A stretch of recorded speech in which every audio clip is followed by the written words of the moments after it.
Olá, aqui quem fala é Michele Camargo, seja bem-vindo a mais um vídeo do nosso canal. E no vídeo de hoje a gente vai falar sobre cavitação em equipamentos e principalmente em bombas centrífugas. Primeiro, o que é cavitação? O termo cavitação, ele vem da palavra cavidade. Cavidade é como se fosse um buraco, vamos dizer assim, né? E o que seria esse buraco, então? Toda vez que você tem o escoamento de um líquido e a pressão desse escoamento chega na pressão limite que transforma, né, que as substâncias elas podem estar líquidas, sólidas ou gasosas. Isso vai depender da condição de temperatura e pressão principalmente. Se você chega na pressão que começa a vaporizar o líquido, você começa a ter bolhas dentro do líquido, desse escoamento. Esse ponto, na onde acontece a vaporização, é chamado de pressão de vapor. Então, a pressão de vapor ela está associada a uma temperatura, né? Com cada pressão de vapor de um líquido, e isso muda em função da temperatura, em função da pressão, você tem uma temperatura associada. Então, por exemplo, a água, a pressão atmosférica, ela vaporiza a nível do mar por volta dos 100 graus Celsius. O que significa isso? Que para a temperatura de 100 graus, ou a pressão de vapor da água é a pressão atmosférica, por volta de um bar manométrico. Agora, se você pegar e pressurizar a água, digamos que você pressurize a água para 15 bar. Então, para 15 bar, a temperatura da água vai chegar lá na casa dos 200 e tantos graus. O que significa isso? Que para a temperatura, eu não lembro agora o valor certo, mas digamos que é 220, para 220 graus Celsius, você tem a pressão de vapor da água a 15 bar. Então, ela muda, a pressão e a temperatura, elas acompanham. Aumentou a pressão, aumenta a temperatura de vaporização também. E o contrário também acontece. Se você diminuir a pressão, a temperatura de vaporização também diminui. Então, se você pegar um sistema que trabalha com pressões negativas, no caso com água, você vai ter casos que com 50 graus a temperatura já começa a vaporizar. Então, tudo começa nessa questão. A pressão do líquido, por algum motivo, aí tem vários motivos, a gente vai ver daqui a pouquinho, por algum motivo chega na pressão de vapor do líquido. E aí eu começo a ter a vaporização. Tá, mas por que a cavitação é problemática? Porque se nesse escoamento a pressão volta a subir, ela sai da condição que eu começo a vaporizar para uma condição de não vaporização. O que vai acontecer? Essas bolhas vão implodir. Implodir seria explodir para dentro, né? Explodir já é para fora, mas seria o efeito de como se fosse explodir assim, só que internamente. É isso que eu vou mostrar aqui nessa animação. Então aqui eu tenho uma bolha de vapor e ela está implodindo agora. Veja, né, aqui que quando ela implode, ela gera essa onda de choque. E aqui que está o problema. Então vai começar de novo aqui, ó. Então a pressão aqui né, volta a empurrar até que uma hora essa bolha implode e essa implosão aqui gera essa onda de choque. E essa onda de choque, ela é tão intensa e é tão crítica, né? Ela é tão grande, né, esse choque, que é capaz de remover material da superfície dos componentes. Então, se eu estou falando de bomba centrífuga, lá do rotor, da carcaça do rotor, se for bomba de engrenagem, a gente vai mostrar aqui também, vai danificar o dente da engrenagem. Se for válvula, vai danificar as válvulas, a válvula vai deixar de vedar direito, né? Então, isso é um problema bastante sério. E por que essa pressão diminui? Bom, a pressão diminui por pelo menos, eu conheço pelo menos três maneiras de isso acontecer. A primeira delas, que é o que acontece em qualquer instalação de bombeamento, e é muito crítico em bombas centrífugas também, o que acontece? Você tem ao longo do escoamento, a pressão ela vai diminuindo. Então, se a pressão no começo do escoamento é 2 bar, lá no final, por exemplo, vai estar 1 bar, vai estar meio bar, aí vai depender da condição, né? Dependendo do sistema seu de modo geral. Mas a pressão ela tende a diminuir ao longo do escoamento.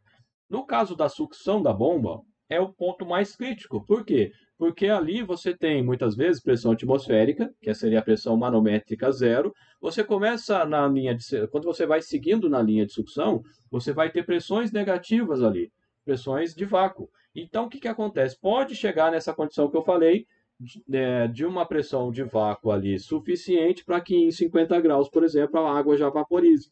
Eu estou dando o exemplo da água, mas isso vale para qualquer tipo de líquido, né? Qualquer líquido tem pressão de vapor e você pode, né, atingir essa questão da pressão de vapor por conta disso. Então, na bomba é mais crítico, principalmente na instalação de sucção. Então, tem uns cálculos que a gente faz para evitar, que está relacionado com o NPSH, que vai ser um outro vídeo que a gente vai falar mais para frente. E aí a gente faz essa análise relacionada ao NPSH, mas eu vou deixar isso para outro vídeo. Uma segunda maneira que pode acontecer o fenômeno da cavitação é em função da expansão. Neste caso aqui, o que a gente tem, né? Vamos observar aqui esse espaço entre esse dente aqui, que está formando esse vórtice. Esse vórtice aqui é cavitação, também vapor do líquido que está sendo bombeado aqui, que está vaporizando. Então, o que acontece? Chega um determinado momento, que nem agora aqui, que está um espaço pequeno. Com a movimentação da engrenagem, esse volume aqui aumenta. E com o aumento desse volume, a pressão cai, né? Isso é lá lá da lei da termodinâmica, lá a gente consegue mostrar isso. Então a pressão aqui cai. Como a pressão cai, ele chega na pressão de vapor, ele cria essas bolhas que a gente está vendo aqui. Mas quando, né, a pressão volta a subir, aí, quando ela abre totalmente, a pressão aumenta de novo e aí essas bolhas elas vão colapsar, elas vão implodir. E nessas implosões ela vai remover material dos dentes. Então, quando você olha os dentes, a gente observa, né, vários buraquinhos que é provocado pela cavitação do equipamento. Então é muito crítico essa questão aqui, né? Por que isso é importante? Como a gente já comentou, isso é importante porque a cavitação vai remover material, né? Essa implosão ela é tão crítica que ela vai remover material da superfície e nessa remoção de material você perde rendimento. Olha aqui, né? Nesse rotor, tudo que está pretinho aqui, ó, tudo que você vê meio escurinho, são buracos provocados pela cavitação.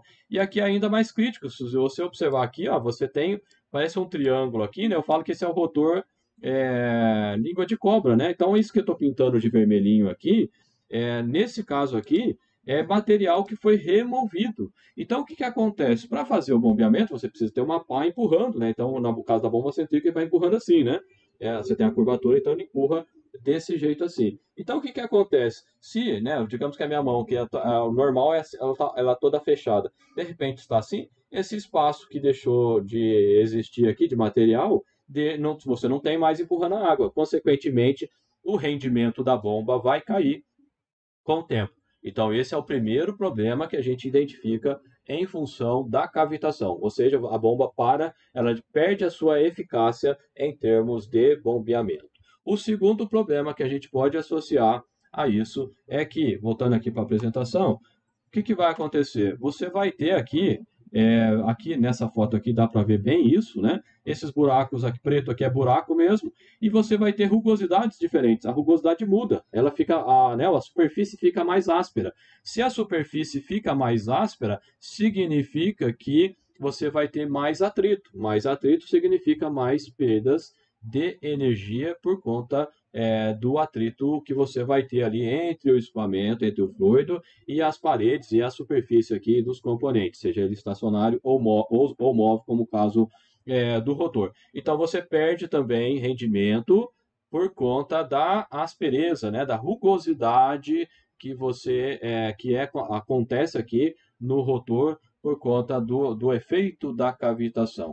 E por fim, né, a última imagem aqui que a gente pode mostrar aqui, o que vai acontecer, né? Se a gente comparar aqui essa pá com essa, a gente nota que aqui tem mais material do que aqui. Então, o que acontece aqui? A gente tem o efeito do desbalanceamento. Então, à medida que a cavitação vai acontecendo, o rotor vai ficando cada vez mais desbalanceado. E um rotor desbalanceado, ele vai gerar vibração por desbalanceamento. E isso vai fazer a máquina tremer totalmente, né? Totalmente a máquina vai ficar chacoalhando, como se diz, né? Então, além da vibração provocada pelo impacto, né, da onda de choque, da implosão da bolha, você também tem um aumento de vibração do equipamento relacionado com o desbalanceamento. E no próximo vídeo que eu fizer sobre cavitação, eu vou mostrar a cavitação acontecendo para você identificar como identificar a cavitação. Isso vai ser o próximo vídeo que a gente vai fazer sobre esse tema aqui. E como eu comentei, né, se você quer saber sobre bomba centrífuga, quer aprender sobre bombas centrífugas, nós temos um curso bomba centrífuga chamado, né, Bomba Centrífuga, Concepção, Manutenção, Operação, aonde nós abordamos nesse curso toda a parte conceitual das bombas, os tipos de bombas centrífugas, os tipos de rotores, a forma construtiva, a parte de manutenção, como fazer a montagem de selo mecânico, teste de selo mecânico, a parte de operação, como partir o equipamento, como desligar o equipamento, verificações que você pode fazer no equipamento em função do seu funcionamento e por aí vai, né? Uma série de coisas relacionadas à bomba centrífuga. E para você que ficou comigo até o final, você consegue comprar esse curso com o cupom YouTube, aonde eu deixei na descrição do vídeo, eu deixei o link para o curso. Ao clicar nesse link, você vai ser direcionado lá para a nossa página do curso, e aonde você pode conferir todo o escopo, tudo que a gente vai abordar nesse curso lá. Você consegue confirmar. Se for tudo que, né, se for o que você gostaria de aprender, você clica no botão se inscrever. E ao clicar no botão se inscrever, você vai, antes de fechar, antes de concluir, você tem que digitar lá na parte tem o cupom, você digita o YouTube e você vai ter 15% de desconto. E assim você vai ter acesso ao nosso curso, são mais de 15 horas de curso, você tem acesso a todo o nosso compilado de vídeos, mais facilmente lá, tudo que está no YouTube está lá também para você acessar de mais fácil sobre esse assunto. Você vai ter acesso por 5 anos e qualquer dúvida você pode mandar para a gente via WhatsApp, você consegue até ver o WhatsApp aqui, né? Mandar para a gente faz ou tira dúvidas via WhatsApp também, caso você tenha necessidade. Então, se você quer aprender, né, não perca a oportunidade de fazer esse curso Bomba Centrífuga, Concepção, Manutenção e Operação. Beleza, pessoal? Um abraço e a gente se vê no próximo vídeo.